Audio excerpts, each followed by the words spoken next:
You're watching Less Than Epic's coverage of the Overwatch League. Enjoy the show.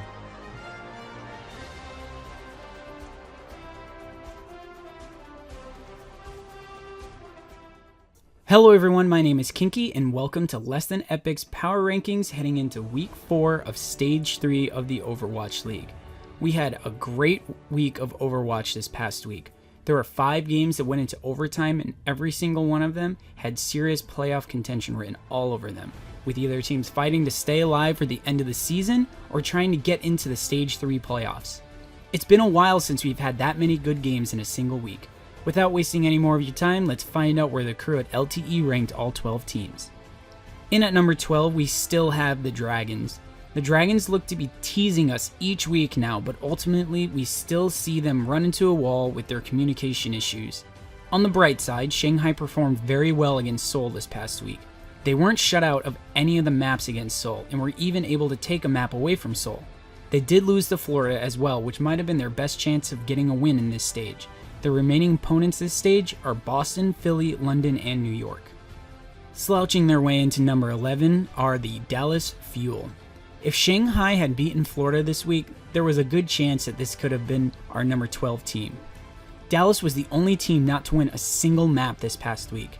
The best they did was get a draw against Houston. We know that there have been some internal issues with Dallas, but if they want to at least end the season on a high note, they'll have to fix that problem sooner rather than later. Sliding down one spot to number 10 are the Florida Mayhem. We probably ran the hype train with Florida a little too long, but we felt confident with the way they had been performing lately. Florida went 1-1 this week. In their win, they were able to defend off the Dragons. In their loss, they looked to be having a very competitive match against Houston as they won the first game and then went into halftime tied up at 1 apiece. Then in the second half of the match, Florida was completely shut down and didn't score a single point. Coming in at number 9 are the San Francisco Shock. The Shock had a very impressive week. They won a total of 7-1 against Philly and Dallas. Obviously, the 4-0 was against Dallas. This could have been the turning point for San Francisco. The win over Philly is a huge boost to their confidence that they could bring into the rest of the season. They have a tough week ahead going up against both New York and London. Time will tell if this team has truly turned a corner. Yet again at number 8 are the Houston Outlaws. Houston won both of their games this week, but failed to move up this list because of the quality of their wins. They beat back Florida and Dallas, not exactly the most impressive wins for a single week. Houston are still 7th in the league with an overall 15-11 record. If they can string together a few winning streaks, they could still be a contender for the season playoffs. Holding fast at the number 7 spot are the LA Gladiators. What a tough week for the Gladiators. They played both Valiant and New York. However, they were able to bring both matches to 5 games, so it's easy to say that these guys deserve to be in the top half of the league. Had they snagged one win, they most likely would have pulled off the number 6 spot. The Gladiators are in an even 500 right now, being 13-13. They're still in the hunt for the playoffs, but like Houston, they need to start winning games. Dropping down 2 spots to number 6 are the Philadelphia Fusion. Philly's week was full of disappointments. They had a chance to avenge their Stage 2 playoff finals loss to New York and barely lost in a 5-game affair. They then squared up against San Francisco, a game that most viewers believe they can handle with no problem, but what happened? They lost 3-1. Philly is definitely trending down right now and running the risk of losing out on the playoffs altogether. At our number 5 slot again are the Seoul Dynasty. Having Seoul at number 5 feels good. They beat Shanghai 3-1 and held their own against Boston in a 1-2 defeat. Seoul is one of those teams that you can really feel where the melding of the upper teams in the league has been.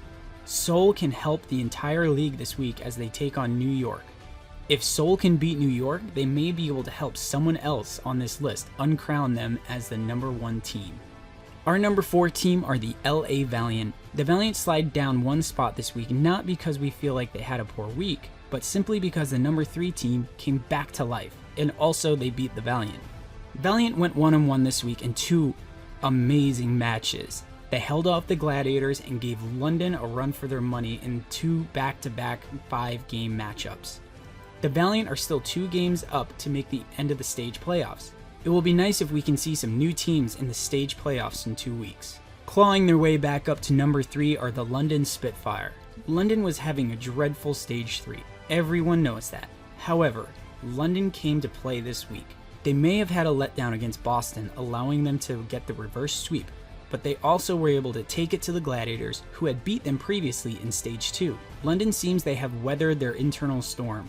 What caused that we may never know, but it'll be interesting to hear from London what happened to make them struggle so much at the start of this stage. In at number 2 again are the Boston Uprising. Let it be known that it was only a single point that separated Boston and New York in the power rankings this week. Boston is well on their way to claiming the number 1 seed on our ranks. They've now won 10 games in a row and look to be able to pull off a 10-0 stage, as they have 4 manageable games left against Shanghai, Dallas, and the 2 LA teams. Let it be known that with Boston's victories this past week over London and Seoul, made them the first to defeat all 3 in All-Korean rosters, and not just in a stage, but over the course of the season. And again at number 1 are the New York Excelsior. New York is close to losing their crown. As much as I don't want to see Novapunk's team claim this spot, it would be nice to have a change at the top of the league. In all honesty, I strongly believe Boston, New York, and if London has corrected their issues, London, are all interchangeable in the top 3 positions right now. If Seoul, or the less likely San Francisco, Shock, can pull off an upset over New York this week, we will all but surely be looking at a new king of the power rankings. Well anyways guys, that's how we ranked everyone from the start of the season through last week. Let us know down in the comments where you think we got it wrong, or if you agree with us. Don't forget to check back tomorrow for our weekly picks. Those picks will come out 2 hours before game time at 5 p.m. Eastern. Thanks for watching everyone, and we'll see you in the next one. If you like our coverage of the Overwatch League, let us know by liking and subscribing. And if you didn't, let us know why in the comments below. Maybe we can make it better. Thanks for watching, everyone.